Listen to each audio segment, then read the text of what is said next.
செய்வாராக. இதனால் இந்த காலங்களிலே கர்த்தர் நம்மை அவர்கள் பலப்படுத்தும்படியே நமக்கு தருகிற வார்த்தை 2 கொரிந்தியர் அதனுடைய 1ஆம் அதிகாரம் அதனுடைய 5வது வசனம். எப்படி எனில் கிறிஸ்துவினுடைய பாடுகள் எங்களிடத்தில் பெருகுகிறது போல கிறிஸ்துவினாலே எங்களுக்கு ஆறுதலும் பெருகுகிறது. கர்த்தருடைய பரிசுத்த நாமம் மகிமைப்படுவதாக. இந்த வசனத்தை கொண்டுதான் தேவதேசங்களாகி நம்மை இன்று அவர்கள் பலப்படுத்துகிறார். இந்த வசனம் ஒரு பிரதானமான சத்தியத்தை தேவஜனங்களாகி நமக்கு காண்பித்து தருகிறது. கிறிஸ்துவினுடைய ஆறுதல் எங்களுக்குள்ளே பெருகுகிறது என்று சொல்லி பவுல் எழுதுகிறார். பவுலை கொண்டு பரிசுத்த ஆவியானவர் எழுத வைக்கிறார். இப்போ பவுலின் வாழ்க்கையில கிறிஸ்துவின் ஆறுதல் அது பெருகுகிறதா இருக்கிறது.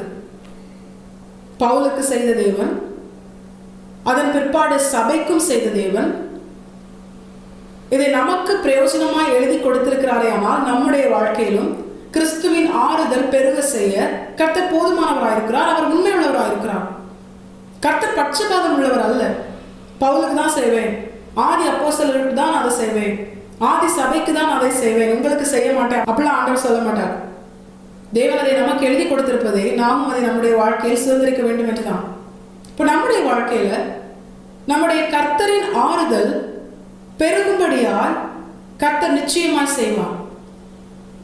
இன்று ஆறுதலற்ற ஒரு நிலையில நம்முடைய இருதயம் ஆறுதல் இல்லாமல், சமாதானம் இல்லாமல் அது அலைந்து கொண்டிருப்பதை நம்மால் உணர முடியும். ஏன்னா இது கடைசி காலம், அன்பு தணிந்து போன காலம். பிரச்சனைக்கு மேல பிரச்சனை, துக்கத்துக்கு மேல துக்கம், அநேக பாடுகள், உபத்திரவங்கள் தனக்கு கொஞ்ச காலம்தான் இருக்கிறது என்று பிசாசு என்ன பண்றான்? தேவ பிள்ளைகளுக்கு அதிகமான நெருக்கத்தையும் போராட்டத்தையும் அவனால் ஏற்பட்ட மனிதர்கள், சூழ்நிலைகள், இவைகளை கொண்டு அவன் கொண்டு வரான். அதிலும் இந்த கடைசி காலத்துல யுத்தங்கள், யுத்தத்தின் செய்திகள், இவை எல்லாமே ஆண்டவராக இயேசு கிறிஸ்துவின் வருகையை குறித்து நமக்கு தெரியப்படுத்தினாலும் ஆண்டவருடைய வருகைக்கு ஆயத்தமாக முடியாத அளவுக்கு உலக காரியங்கள் நம்முடைய இருதயத்தை ஆறுதலற்றதாய் மாற்றுகிறது. ஒரு மனுஷனுக்குள்ள ஆறுதல் இல்லைன்னா அவனால் எதுவுமே செய்ய முடியாது. அவனுடைய வாழ்க்கை வனாந்திரத்தை போல மாறும். என கர்த்தர் சீயோனுக்கு ஆறுதல் செய்வார். அவரது பாழான ஸ்தலங்களை எல்லாம் ஏதேனை போலவும் வனாந்திரத்தை வயல்வெளியை போலவும் மாற்றுவேன் என்று கர்த்தர் வாக்குப்படுகிறாரே. ஆனால் ஒரு மனுஷனுடைய வாழ்க்கையில் ஆறுதல் இல்லை என்றால் அவனுடைய வாழ்க்கை வனாந்திரமாகவும் பாழானதாகவும் ஒன்றுமே இல்லாத அப்படிப்பட்ட வெறுமையானதாகவும் தான் இருக்கும். இப்போ இந்த நிலையை மாற்ற என்னுடைய ஆறுதலை நான் உனக்கு தருவேன் என்று கர்த்தர் வாக்குப்படுகிறார். இதை நாம் ஒவ்வொருவரும் வாஞ்சிக்கிறோம். இதை கேட்கும் போதே நம்முடைய இருதயம் களி கூறுவதை, கர்த்தருக்குள்ளே மகிழ்வதை நம்மால் உணர முடியும். ஆனா இந்த வசனத்துல இந்த ஆறுதல் யாருக்கு கொடுக்கப்படுகிறது? யாருடைய வாழ்க்கையில் கர்த்தரால் கொடுக்கப்படுகிற ஆறுதல் பெருகுகிறது அப்படின்னு இந்த வசனம் சொல்லுகிறது தெரியுமா? யாருடைய வாழ்க்கையில கிறிஸ்துவினுடைய பாடுகள் பெருகுகிறதோ அவர்கள் வாழ்க்கையில் தான் கிறிஸ்துவினுடைய ஆறுதலும் பெருகுகிறது. ஒருவராலும் சேதப்படுத்த முடியாத ஆறுதல் கிறிஸ்துவின் ஆறுதல், கர்த்தரை நமக்கு தருகிற ஆறுதல், எல்லா புத்திக்கும் மேலான தெய்வ சமாதானம். இதை பிசாசினாலோ, பிசாசில் ஏற்பட்ட மனிதர்களாலோ, சூழ்நிலைகளாலோ சேதப்படுத்த முடியாது. அந்த ஆறுதல் நம்முடைய வாழ்க்கையில வரணும்னா அதை நமக்கு தருகிற கிறிஸ்துவின் நிமித்தம் நம்முடைய வாழ்க்கையில அந்த கிறிஸ்துவினுடைய பாடுகள் நம்முடைய வாழ்க்கையில பெருகணுமா? இதே ஆண்டவரே, பாடுகள் பெருகினதுனால தான் எங்களுக்கு ஆறுதலே இல்லை அப்படின்னு நாம சொல்றோம். ஆனா நீங்க சொல்றீங்க பாடுகள் பெருகும் பொழுது என்னுடைய ஆறுதலை நான் பெருக பண்ணுவேன்னு.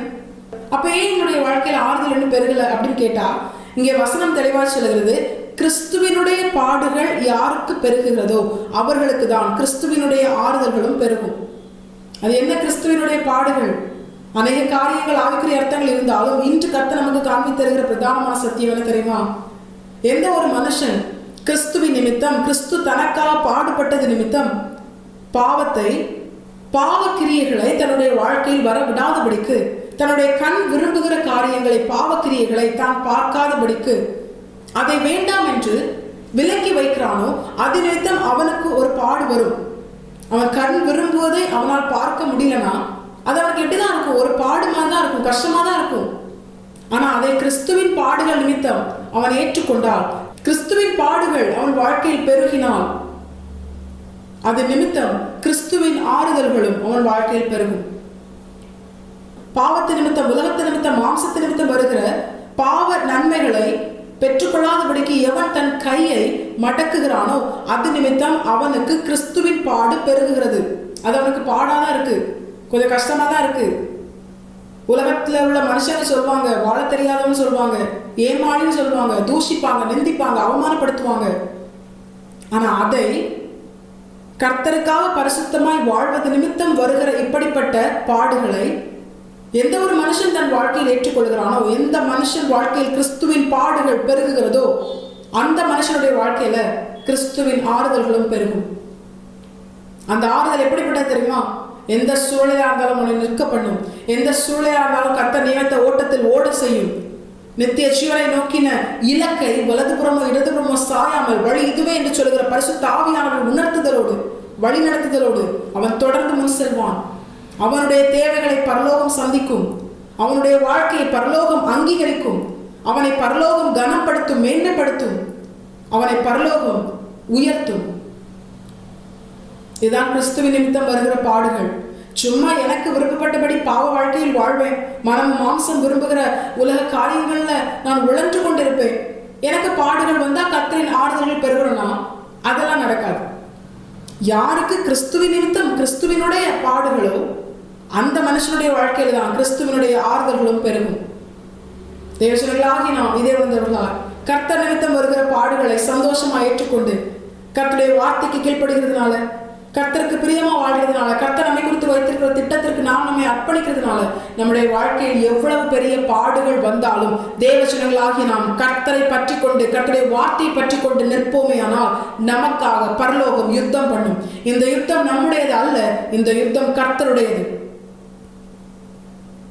உலகத்தில் இருக்கிறவனை பார்க்கிலும் நம்மோடு கூட இருக்கிற கர்த்தர் பெரியவர். அவர் சர்வ வல்லமை உள்ள தேவன்.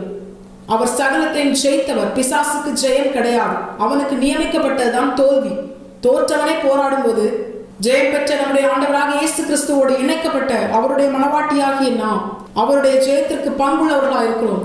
தேவசனங்களாகி நாம் இதை உணர்ந்தவர்களாக இயேசு கிறிஸ்துவின் நிமித்தம் வருகிற பாடுகளை நம்முடைய வாழ்க்கையில் பெருக செய்ய நாம் நம்மை முழுமையாய் பரிசுத்தமாய் வாழ, பரிசுத்த ஆவியானவரின் ஆளுகைக்குட்பட்டு கர்த்தருக்கு பிரியமாய் வாழ கர்த்தருடைய பாதத்தில் அர்ப்பணிப்போம். எவராலும் சேதப்படுத்த முடியாத கர்த்தரின் ஆறுதல் நம்முடைய வாழ்க்கையில் முழுமையாய் ஆவி, ஆத்மா, சரீரம், ஆவிக்குரிய வாழ்க்கை, பூமிக்குரிய வாழ்க்கை, ஊழிய வாழ்க்கை சகலத்திலும் கர்த்தரே அவருடைய ஆறுதலினால் அவருடைய சமாதானத்தினால் நம்மை நிறைத்து நம்மை குறித்து அவருடைய திட்டத்தை நிறைவேற்றி நம்மை வியத்தி நம்மளே அவர் மகிமைப்படுவது, இம்மையிலும் மறுமையிலும் மகிமைப்படுவது அதிக நிச்சயம். தேவசனங்களாகி நாம் இதே வந்தவர்களாய் இந்த வசனத்துக்கு கீழ்ப்படிந்து வாழ நாம் நம்மை முழுமையாக கர்த்தரை பார்த்து அர்ப்பணிப்போம். கர்த்தர் இந்த வசனத்தை கேட்டு நாம் அனைவரையும் ஆசீர்வதித்து வழிநடத்துவாராக.